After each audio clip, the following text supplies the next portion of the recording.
Hello friend, reasoning comfort में आपका स्वागत है।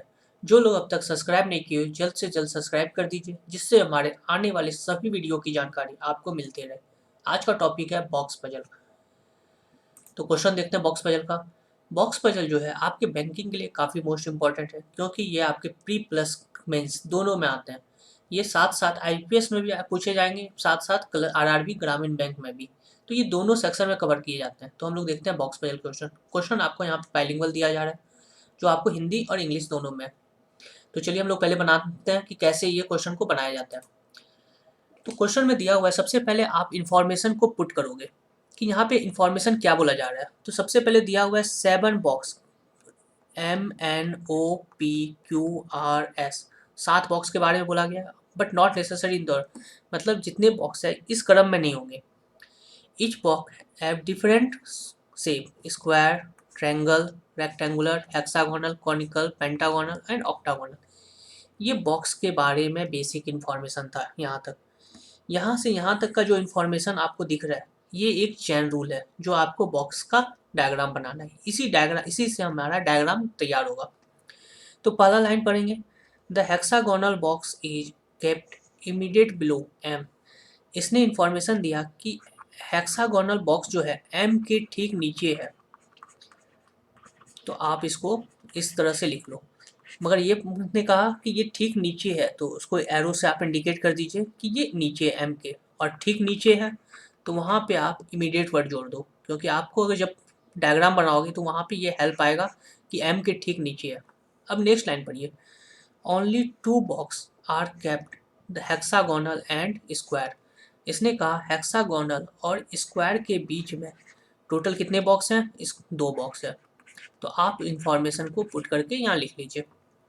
नेक्स्ट इंफॉर्मेशन बोल रहा है more than 2 box are kept square box. इसने कहा कि स्क्वायर बॉक्स के ऊपर 2 से अधिक बॉक्स है, 2 से अधिक बॉक्स है। तो 2 से अधिक बॉक्स में पॉसिबिलिटी क्या बनेगी? 3 की हो सकती है, मे बी 4 की, मे बी 5 की, या मे बी 6 की, क्योंकि टोटल 7 बॉक्स है तो 6 ही ऊपर हो सकते हैं।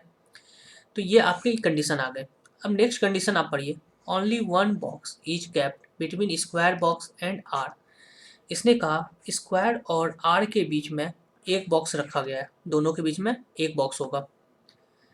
ओ इज इमीडिएट एबव आर। इसने कहा ओ जो है, ओ बॉक्स आर के ठीक ऊपर है, तो मैंने एरो से ऊपर की ओर दिखा दिया, और ठीक ऊपर के लिए बोल रहा है तो इमीडिएट वर्ड मैंने यूज कर दिया, क्योंकि ये ठीक उसके ऊपर होगा। फिर नेक्स्ट बोल रहा है neither O nor S is hexagonal box. इसने कहा न तो ओ न ही एस ये हेक्सागोनल बॉक्स है।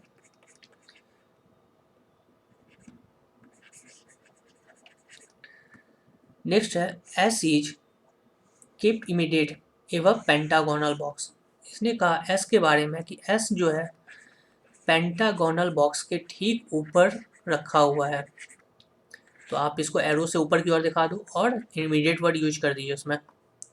S is not a square box. इसने कहा एस जो है स्क्वायर बॉक्स नहीं है। एन इज केप्ट इमीडिएट एवं क्यू। इसने इंफॉर्मेशन एक नेक्स्ट दिया, एन जो है क्यू के ठीक ऊपर होगा, तो यहाँ भी आप इमीडिएट वर्ड यूज कीजिए। Only 1 box kept and triangle. इसने कहा एन और ट्रायंगुलर बॉक्स के बीच में कितने बॉक्स है? एक बॉक्स है। Only 2 box are kept between triangular and octagonal. इसने कहा ट्रायंगुलर और ऑक्टागोनल के बीच में 2 बॉक्स होंगे। फिर नेक्स्ट बोल रहा है rectangular box is kept neither top nor bottom. इसने कहा रेक्टेंगुलर बॉक्स न तो टॉप में होगा न ही बॉटम में। तो इसका मतलब क्या हम कर सकते हैं कि न तो यह बॉक्स नंबर 1 में आएगा न ही 7 में आएगा, क्योंकि ना तो ये टॉप में आएगा ना ही बॉटम में। अब हम बात करेंगे कि यहाँ पे ये डेफिनेट पजल है या इनडेफिनेट पजल है। तो यहाँ पे किसी एक पर्सन के बारे में भी क्या कन्फर्म है? अब देखो यहाँ पे इस पॉइंट में पॉसिबिलिटी आपकी 4-4 बन रही है, बट आपकी बेस्ट पॉसिबिलिटी क्या बन रही है? ये इसके पीछे रीजन क्या है कि एग्जामिनर जब क्वेश्चन सेट करता है तो आपकी मैन आईक्यू चेक करता है इसमें। मान लो आपसे कोई पर्सन पूछता है कि किसी पर्सन का घर कहाँ पे है, तो आप बोलते हो 2 घर छोड़कर। तो इसका मतलब क्या है, आप तीसरे घर को कहना चाह रहे हो। अगर दो घर छोड़कर तीसरे घर को इंडिकेट करोगे, ऐसा तो नहीं है कि दो घर छोड़ दिए बीच में कितना घर हमें नहीं पता, तो ये आप क्या है देते हो, 3 घर, तीसरे घर को। तो पहला पॉसिबिलिटी जो बनता है आपका ये बनता है, और ये 95% केस में ये फर्स्ट पॉसिबिलिटी में ही जाता है। सेकेंड पॉसिबिलिटी सिर्फ और सिर्फ इसकी, तो आप हमेशा फर्स्ट पॉसिबिलिटी पे फोकस रखोगे। तो इसने कहा कि स्क्वायर बॉक्स के ऊपर 3 बॉक्स है, तो आपके पास टोटल 7 बॉक्स है, तो 3 बॉक्स ऊपर बना दो स्क्वायर के, 1 बॉक्स, 2 बॉक्स एंड 3 बॉक्स। तो आपको टोटल 7 बॉक्स है, तो 3 नीचे भी आ जाएंगे, ये हो गया। तो 3 ऊपर 3 नीचे। अब इन्फॉर्मेशन देखिए स्क्वायर के बारे में, स्क्वायर से ही रिलेशन देखिए, स्क्वायर से बोला है हेक्सागोनल, तो हेक्सागोनल की पॉसिबिलिटी कहाँ हो सकती है, मे बी यहाँ या मे बी यहाँ। बट हेक्सागोनल से क्या रिलेशन है कि हेक्सागोनल के ठीक ऊपर कौन है, एम। क्या एम यहाँ पे आ सकता है, टोटल आपके पास लिमिट तो यहीं तक है, लिमिट तो यहीं तक है, तो एम ऊपर कहाँ जाएगा, ऊपर के लिए बैठने की जगह नहीं है, तो आप बोल सकते हो हेक्सागोनल यहाँ नहीं बैठेगा।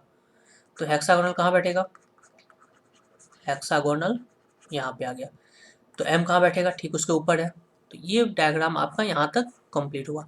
अब देखो फिर स्क्वायर से ही रिलेशन जुड़ा हुआ है, तो स्क्वायर और आर के बीच में कितने पर्सन है, एक व्यक्ति। अब देखो स्क्वायर यहाँ पे है, तो आर में भी यहाँ हो सकता था या मे बी यहाँ, तो यहाँ पे ऑलरेडी कौन बैठा हुआ है, एम, तो आर कहाँ बैठेगा, इस प्लेस में। तो ये हो गया। आर के ठीक ऊपर कौन है, ओ। जैसे जैसे चैन को मैं पढ़ रहा हूँ बस उसी से रिलेशन भी ऐड कर रहा हूँ। ये पूरा चैन का काम कंप्लीट हो गया, आप इसे काट दो क्योंकि ये चैन आप कंप्लीट कर चुके हो। अब दूसरा चैन को पिट करो। अब देखो यहाँ पे एस है, पेंटागोनल है, तो यहाँ पे हमेशा याद रखना, अब जब सेकंड चैन में आओगे तो इमीडिएट वर्ड पे ज़्यादा फोकस करोगे। इमीडिएट वर्ड इसलिए क्योंकि ये जब भी बैठेंगे साथ बैठेंगे, तो आप ध्यान दो कि ये 2 पर्सन में ही इमीडिएट है। अगर एन क्यू का सोचे तो देखो यहाँ पे 3 का केस बन जाता है, 1 2 3, तो उससे बेटर है आप पहले इस पे ध्यान दो, एस वाले पे। अगर मान लो एस को मैं यहाँ बैठाऊँ तो पेंटागोनल यहाँ नहीं बैठ सकता है।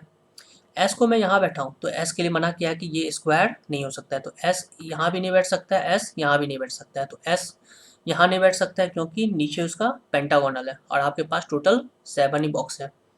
तो लास्ट फाइनल एस के पास कहाँ बचा, ये, तो पेंटागोनल कहाँ आएगा, उसके ठीक नीचे वाले बॉक्स में, तो आप उसको यहाँ पे पुट कर दीजिए। ये वाला सेक्शन का कंप्लीट हो गया।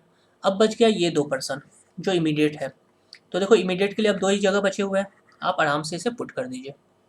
अब बोल रहा है एन और ट्रायंगल के बीच में कितने लोग हैं, एक लोग, और यहाँ पे एक, तो ट्रायंगल के लिए कहाँ का बन रहा है, एक प्लेस तो ये बन रहा है और एक प्लेस कहाँ पे बन रहा है, ये बन रहा है, 2 प्लेस बन गए। मगर ट्रायंगुलर के साथ दिया हुआ है कि ट्रायंगुलर और ऑक्टागोनल के बीच में कितने लोग हैं, 2 लोग हैं।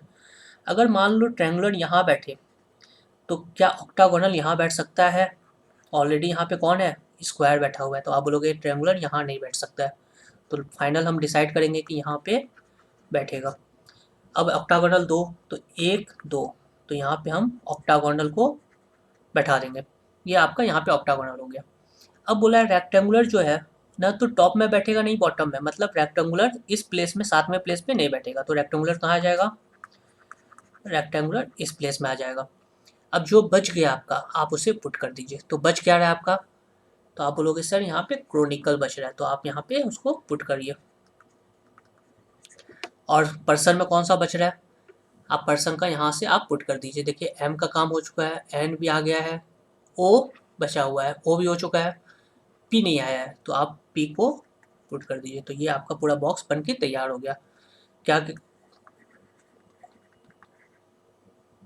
कोनिकल के सामने ठीक आया ओ, फिर ऑक्टागोनल के सामने आया आर, रेक्टेंगुलर के सामने आया एन, स्क्वायर के सामने आया क्यू, ट्रायंगुलर के सामने आया एस, पेंटागोनल के सामने आया एम, और हेक्सागोनल के सामने आया पी। तो ये आपके बॉक्स बन के तैयार हो गए। अब इससे जो भी रिलेशन पूछा जाएगा आप आराम से आसानी से आंसर दे सकते हो।